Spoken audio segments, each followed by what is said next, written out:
Hello guys, my name is Steve from South Africa. So this is my first YouTube smartphone review, and the device under review is the Tecno Camon CM. The Camon CM is Tecno's first smartphone to feature 18:9 aspect ratio. It has a 5.65 display featuring 1440 by 720 pixel resolution. The CPU is a quad-core 1.3 GHz MT6737 processor. There is a 2 GB of RAM and a 16 GB internal storage. Above the display, there is a notification LED, a 13 megapixel front-facing camera, a speaker grill, ambient light sensor, and a single front-facing LED flash, all arranged from the left to the right. There is nothing below the screen. The base of the device hosts a microphone, a USB 2.0 port, and the loudspeaker dot. There is a power button and a volume rocker to the right, a 3.5mm audio jack overhead, and a 3-in-1 card slot to the left-hand side of the device, which can carry 2 nano SIM and a 128GB SD card at the same time. At the back, there is a protruded 13 megapixel main camera, a beautifully designed ring flash hosting 4 LED flash, a rear fingerprint sensor, Tecno logo, and the Camon branding occupying the rest of the back panel, with network reception stripe at the base and top of the device. I'm completely satisfied with the build quality of the Tecno Camon CM.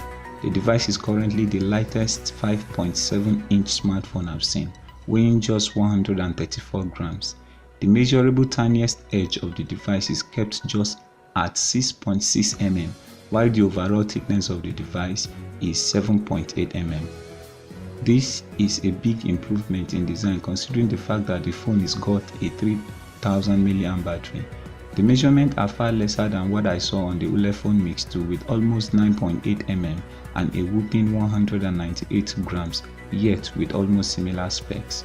In all, I am very satisfied with the design and build quality of the Tecno Camon CM. My only issue with the design is the protruding rear camera lens, which would start taking scratches with long-time usage. Now about the display, it is important to note that the display on the Camon CM is not bezel-less, but trust me, the inherent bezels on this device can never be a deal breaker. The display is bright enough for both indoor and outdoor usage, and color reproduction is done fairly well. I found the maximum brightness to be a bit overpowering during indoor usage and a bit not enough in outdoor use. While direct sunlight use is generally possible, you might need to tilt the screen at intervals due to screen reflections. The viewing angles are okay, but just okay at what they are and nothing more. I noticed that tilting the device during a movie will generally retain the color and brightness, but there will be a notable increase in contrast from the opposite direction. I have no much issue with the display quality on the Tecno Camon CM, except the fact that the Tecno Camon CM touch panel support only 3 fingers at a time, instead of the standard 5 fingers touch panel recommended for Android devices. Trust me, this one affects most average users, because I'm sure only few use this app demanding multiple screen touch per time. But if you are a heavy gamer, this might limit you from installing some games on the Camon CM, and Tecno really needs to come up with a better touch panel next time. As for the camera, I put the 13 megapixel rear sensor through both indoor and outdoor tests, and while some outcomes were very impressive, others turned out a bit disappointing. In all, the Camon CM rear camera did very well in both my photo shooting and video recording. However, one important thing to note is, when recording video, the Tecno Camon CM can only record at 720p resolution. I also noticed that outdoor images captured on the Camon CM lack enough colors.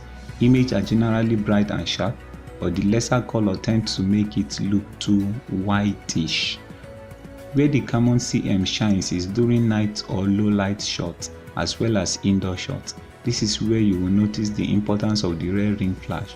The front-facing camera is also very okay, producing clean pictures in full daylight, but the noise level is too high at night. The screen is also very pleasant enough for watching movies, and yes, the loudspeaker on this device does its job pretty well.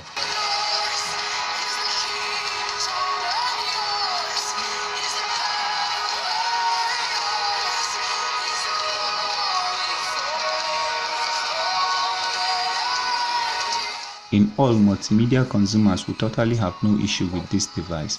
One thing I still don't like with the CM at this point is the fact that the preloaded boom player is still a bit slow for my liking, and when on data the player keeps sending useless music notification, which can be easily turned off from the player setting. But if you don't like the boom player, like myself, Google Music app is also preloaded. So I am saying it again, the processor in this guy is a 1.3 GHz quad-core processor and Mali T720 GPU along with 2 GB of RAM. I put the device through Antutu benchmark and got just some numbers below 36,000. All the apps I threw at it loaded pretty well, but not pretty fast. The OS is Android 7.0 underneath a heavily customized HiOS 3.2.0. Despite being heavily customized with separate launchers, you still get all Google apps in place, including Chrome, Google Maps, Duo, YouTube, etc.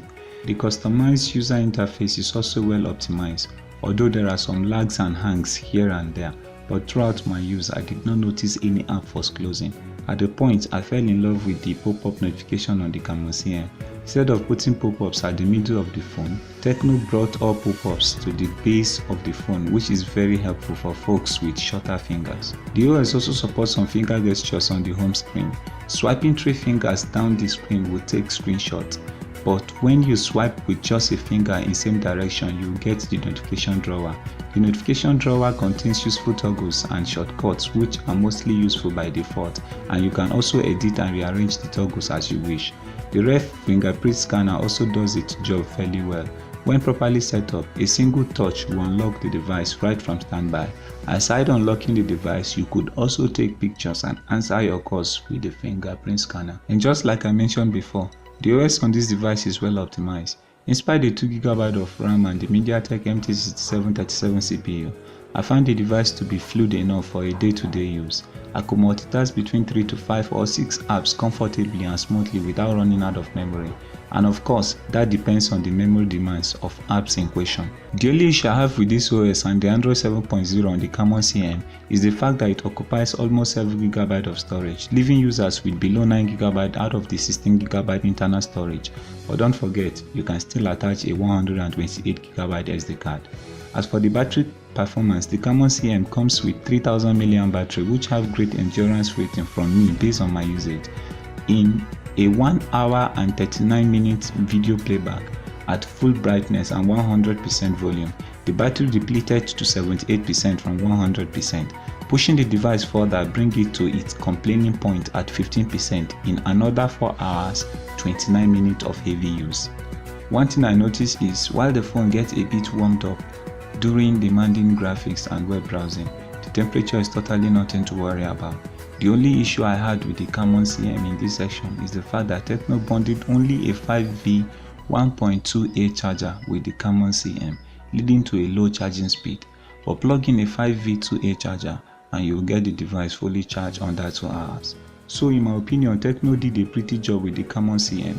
The build quality is superb, the camera and the rear LED flash are great, if not for the fact that it supports only 720p video recording. I was also thrilled with the sound output, especially via the main loudspeaker and the well-performing 3000 mAh battery. But I personally think that a device with MT6737 processor, a 2 GB of RAM and just 16 GB internal storage costing $129 is a bit on the high side. For comparison's sake, Phone Mix 2 is about $30 cheaper, yet with similar specs and even a dual rear camera and a larger 3300 mAh battery. So there you are. Thank you for watching my first review. Please don't forget to like and to share and to subscribe to my channel.